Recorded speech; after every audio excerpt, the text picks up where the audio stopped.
জয় শ্রীকৃষ্ণ। রাধে রাধে। রাজ মুটুকটি উঠিয়ে দিয়ে তিনি রাজ পোশাক ত্যাগ করে যখন যাবে, তার আগে কুন্তি বলল, মাদ্রি বলল, আমিও যাব মহারাজ তোমাদের সঙ্গে, আমরাও দুজন যাব। কেননা তুমি যদি চলে যাও আমরা এই রাজমহলে থেকে কি করব?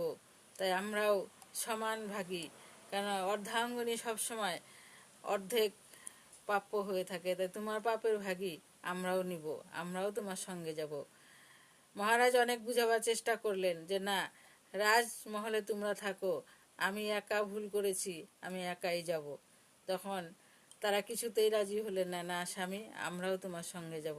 তিনজনেই রাজবেশ ত্যাগ করে সাধারণ পোশাক পরে তারা যাবার জন্য তৈরি হয়ে গেলেন। যাবার আগে তার মায়েদের কাছে অনুমতি নিতে গেলেন।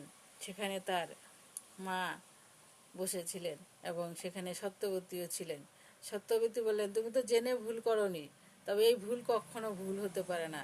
তখন ভীষ্ম বলল যে মহারাজ জেনে ভুল করুক আর অজান্তে ভুল করুক, নিজের বিচারে যদি নিচে দাম না দেয়, এই পৃথিবীবাসী এই কুরু বংশকে কোনোদিনও মান দিবে না। তাই মহারাজ যে সিদ্ধান্তটা নিয়েছে, মহারাজ ঠিক সিদ্ধান্তই নিয়েছে, মহারাজকে যেতে দাও মা। তখন সেই কথা শুনে সত্যবতী আর কিচ্ছু বললেন না, তাদেরকে যাবার জন্য অনুমতি দিয়ে দিলেন।